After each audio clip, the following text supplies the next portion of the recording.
नमस्कार दोस्तों, स्वागत है आपका हमारे चैनल हिंदू कुल में। आज हम बात करेंगे चंद्र ग्रहण की पौराणिक और खगोलीय कथा के बारे में। दोस्तों, क्या आपने कभी सोचा है कि चंद्र और सूर्य जो हमारे जीवन के सबसे महत्वपूर्ण खगोलीय पिंड हैं, आखिर उन पर ग्रहण क्यों लग जाता है? क्या है केवल एक खगोलीय घटना है या इसके पीछे छिपा है कोई गहरा पौराणिक रहस्य? चंद्र ग्रहण केवल पूर्णिमा के दिन क्यों होता है, जबकि सूर्य ग्रहण अमावस्या पर? और इन दिनों देवी देवताओं के दर्शन क्यों वर्जित माने जाते हैं? आखिर क्यों मंदिरों के पट बंद कर दिए जाते हैं और पूजा अर्चना पर रोक लगा दी जाती है? क्या इसका संबंध राहु और केतु की किसी प्राचीन कथा से है या यह केवल ज्योतिषीय गणनाओं का खेल है?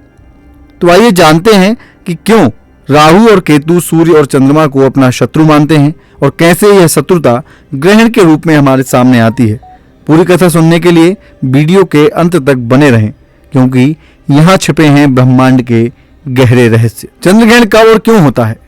धार्मिक शास्त्रों के अनुसार चंद्र ग्रहण केवल पूर्णिमा के दिन होता है। इस दिन किसी भी देवी देवता के दर्शन करना अशुभ माना जाता है। मंदिरों के पट बंद रहते हैं और किसी भी प्रकार की पूजा अर्चना का विधान नहीं होता। वैज्ञानिक दृष्टिकोण से जब पृथ्वी और सूर्य चंद्रमा के बीच आ जाती है और चंद्रमा पूरी तरह से या आंशिक रूप से पृथ्वी की छाया से ढक जाता है, तब चंद्र ग्रहण होता है। लेकिन मित्रों, चंद्र ग्रहण का महत्व केवल खगोल शास्त्र तक सीमित नहीं है। इसके पीछे छिपी है एक पौराणिक कथा जो समुद्र मंथन के समय के घटनाक्रमों से जुड़ी है। पौराणिक कथा के अनुसार समुद्र मंथन के दौरान देवताओं और दानवों ने अमृत निकालने के लिए एकजुट होकर प्रयास किया, लेकिन अमृत के निकलते ही विवाद खड़ा हो गया। देवता अमृत को अपने पास रखना चाहते थे, जबकि दानव इसे हथियाने के लिए अड़े थे। ऐसे में भगवान विष्णु ने मोहिनी रूप धारण कर इस विवाद को सुलझाने का प्रयास किया। भगवान विष्णु ने देवताओं और दानवों को अलग अलग पंक्तियों में बैठा दिया। अमृत केवल देवताओं को दिया गया, लेकिन एक चालाक दानव स्वर्णभानु ने देवताओं का रूप धारण कर छल पूर्वक अमृत का पान कर लिया। स्वर्णभानु की यह चालाकी सूर्य और चंद्र देवता ने देख ली। उन्होंने तुरंत भगवान विष्णु को इसकी जानकारी दी।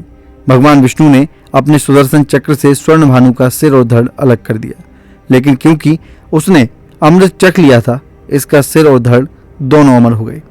ब्रह्मा जी ने स्वर्णभानु के सिर को एक सर्प के धड़ से और धड़ को एक सर्प के सिर से जोड़ दिया।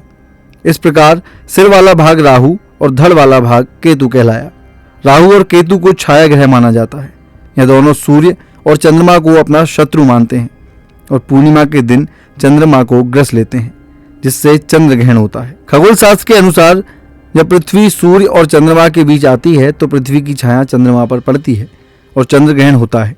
लेकिन ज्योतिष शास्त्र में राहु और केतु को छाया ग्रह कहा गया है, जो व्यक्ति की कुंडली में स्थित होकर उसके जीवन में गहरा प्रभाव डालते हैं। यदि राहु और केतु किसी कुंडली में अशुभ स्थान पर हों तो वे व्यक्ति के जीवन में बाधाएं उत्पन्न करते हैं। राहु को भ्रम और छल का ग्रह माना गया है, जबकि केतु को मोक्ष और रहस्य का प्रतीक। स्कंद पुराण के अवंती खंड के अनुसार उज्जैन को राहु और केतु की जन्मभूमि कहा गया है। कथा के अनुसार महाकाल वन में ही अमृत का वितरण हुआ था। भगवान विष्णु ने यही मोहिनी रूप धारण कर देवताओं को अमृत पान कराया था। इस स्थान पर स्वर्णभानु ने देवताओं का रूप धारण कर अमृत का पान किया था। पौराणिक कथाओं के अनुसार स्वर्णभानु की पोल खुलने के कारण राहु और केतु सूर्य और चंद्रमा को अपना शत्रु मानने लगे। यही कारण है कि ग्रहण के समय राहु और केतु सूर्य और चंद्रमा को ग्रस लेते हैं। तो दोस्तों, यह थी कथा चंद्र और सूर्य ग्रहण की। आपको यह जानकारी कैसी लगी? कमेंट करके हमें ज़रूर बताइए। इसी तरह की अन्य जानकारी के लिए हमारे चैनल को सब्सक्राइब कीजिए और वीडियो को लाइक व शेयर करना मत भूलिए। धन्यवाद।